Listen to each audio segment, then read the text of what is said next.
Bonsoir tout le monde, on va voir quelles informations on peut obtenir concernant le décès de David Fabius. C'est parti.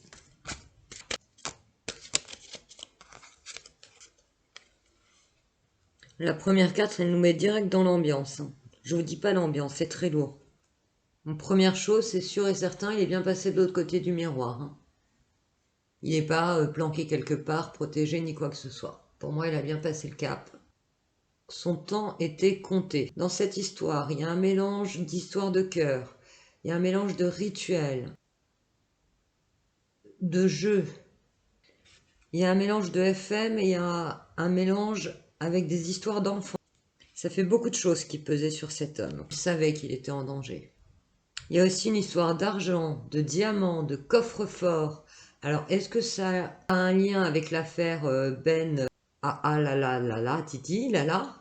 En tout cas, quand il est parti, il était en grande souffrance. Il se sentait seul, isolé, abandonné avant les événements. Il s'était confié à une personne et une seule, qu'il avait appelée à l'aide. Il se cachait, il se terrait depuis un certain temps. Alors peut-être ne sortait-il plus, était-il en dépression, peut-être avait-il tellement peur qu'il n'osait plus sortir de chez lui. On l'a aidé dans le sens d'en finir. Et je vois un homme bien plus puissant que lui physiquement. Ça peut représenter un homme qui le menaçait ou qui essayait de le faire chanter. Ça peut concerner des dettes de jeu. Ça peut concerner une relation affective. Il y a eu des coups de feu.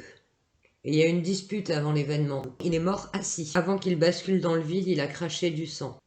Il s'est mêlé à une histoire dont il n'aurait pas dû se mêler. Il a essayé de réfréner quelqu'un. Est-ce que c'était son agresseur? Était-ce une personne tierce? Il a été battu également avant les événements. Attaché, battu, balle, crachat de sang, dispute. Quand il est parti, pour moi, il y avait un verre à côté de lui. Alors, je ne sais pas si c'était du vin, du café. En tout cas, il était en train de boire quelque chose ou il s'apprêtait à boire quelque chose. Peut-être ce verre contenait-il du poison. Et cette boisson n'était pas saine. Il a été drogué. On l'a mis dans un état de conscience qui n'était pas son état habituel. On l'a retrouvé à 6h30, mais tout ce qui s'est passé avant sont les conséquences de ce qu'on a constaté après. Mais ce qu'on a constaté, c'est pas ce qui s'est passé. C'est pas il s'est jeté par la fenêtre et fini, non, c'est pas ça. C'est beaucoup plus lent, beaucoup plus long et beaucoup plus complexe que ça. C'est le début d'une longue série, me dit-on. Mais il y aura 4 à 5 personnes qui disparaîtront rapidement, sûrement courant de mois, j'imagine, quand on me dit rapidement, à prendre avec des pincettes. Il y a encore 4 ou 5 autres victimes à venir qui vont disparaître dans des circonstances très bizarres, voire similaires. Donc il faudra peut-être que la police fasse des liens entre les différentes affaires. Ou alors, ça peut signifier également qu'à travers lui, il y avait 4 ou 5 autres personnes de visée. Ça peut être évidemment les membres de sa famille, par exemple. Il y avait un homme chez lui, ça c'est sûr. Il y avait 2 autres complices. Alors peut-être montait-il la garde, peut-être un l'avait attaché, l'autre l'a molesté, je ne sais pas qui a fait quoi.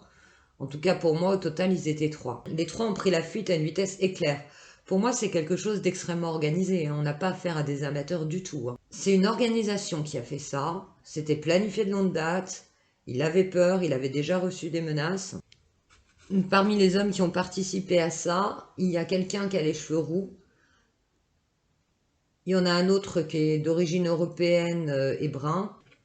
Et le troisième, le plus menaçant pour moi, il doit porter un tatouage spécifique. Mais je vois pas forcément quelque chose en couleur, je vois plutôt quelque chose en noir et blanc. Ou un tatouage tellement vieux que les couleurs sont un peu passées avec le temps. Il y aurait même 2 tatoués et un non tatoué. Merci de m'avoir écouté, je vous souhaite une bonne soirée. À bientôt, bye bye.